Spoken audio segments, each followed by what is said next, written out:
Hi, today we're going to take a look at a very unique and special lens. This is the Veydra Mini Prime 35mm T2.2 lens. This is a Cine lens, the first that we are testing here on LensVid, and let's see what it can do. Earlier this year, we got our first chance to test a Cine lens, the Veydra Mini Prime 35mm T2.2 lens. Cine lenses are typically very large and bulky, which might be okay for larger pro cinema and video cameras, but for those using smaller mirrorless cameras for video productions, working with these huge and expensive lenses is not really an option in many cases. In 2014, a successful Kickstarter project launched a series of dedicated small and light Cine lenses designed specifically for mirrorless cameras called the Veydra Mini Primes. The original campaign was for Micro Four Thirds and Blackmagic Pocket Cinema camera mounts. However, since then, Veydra also added C Mount, Sony FZ, and Sony E Mount versions for their line, which currently includes 7 prime lenses with T2.2 apertures. So let's take a closer look at the Veydra Mini Prime 35mm 2.2. The build quality of this lens is good.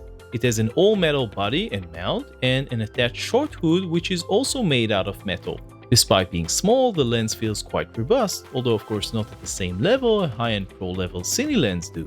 The lens is really tiny compared to almost any other Cine lens that we are aware of. It measures just over 11 centimeters or a bit over 4 inches long and weighs just over 550 grams or a bit over 1.9 pounds. As you would expect, this lens has 2 rings. The closer to the camera is the aperture ring and the second is the focus ring. You can get the lens with markings in feet or metric. We got the metric lens, and like the rest of the line, it has a 0.8 cinema pitch gears on both rings. Both rings felt nicely dampened, not too loose and not too hard to rotate. Talking about rotation, the focus ring has a 300-degree rotation, which is one of the biggest differentiators from still lenses, along with a clickless aperture ring. The Veydra comes with a non-removable short metal hood, which is part of the lens. Keep in mind that the front element of this lens is extremely recessed, so there is little chance of scratching it accidentally. Let's move on to performance, and we'll start with focusing. This is a manual focus only lens, and as we have mentioned, it has a 300-degree rotation and it feels nice and easy to turn.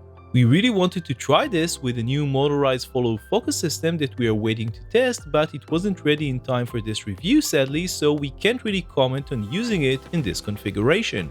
Next, we move on to focus breathing. Focus breathing is the measurement of how much change you get in the framing when you change the focus from one point to another. Many high-quality Cine lenses have very little focus breathing, which can be important for the look of the scene when you focus on a subject and want to move to another, which is closer or further away, without zooming in or out of the frame. We were hoping that the Veydra will demonstrate better results in this test, being marked as a Cine lens, but as you can see, this is sadly not the case.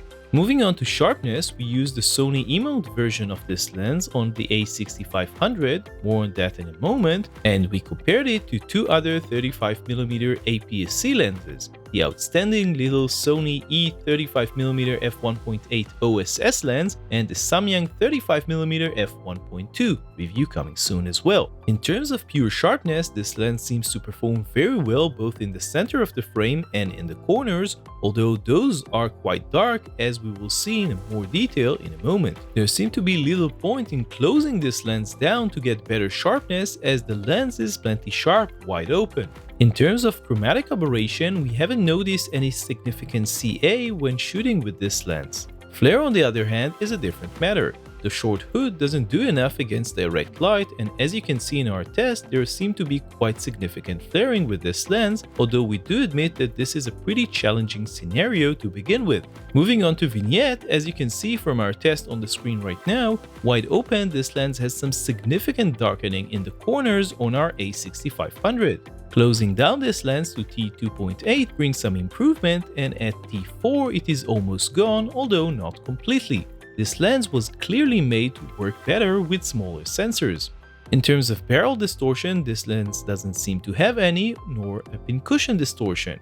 In terms of bokeh, you can see the character of the bokeh in the stills image that we have taken, as well as the nature of the light circles wide open, which are not round but more oval shaped. So let's conclude this review. We actually have mixed feelings about the Veydra Mini Prime 35mm. On the one hand, this lens is well built, small and relatively light with clear visible markings, long focus throw, and maybe most importantly, very good sharpness corner to corner, even wide open. On the downside, this lens seems to have some serious focus breathing. Its short hood doesn't seem to allow it to handle front light all that well, but most importantly, at least on an APS-C sensor, you will be getting quite harsh darkening in the corners if you don't close down the lens to about t4 or slower.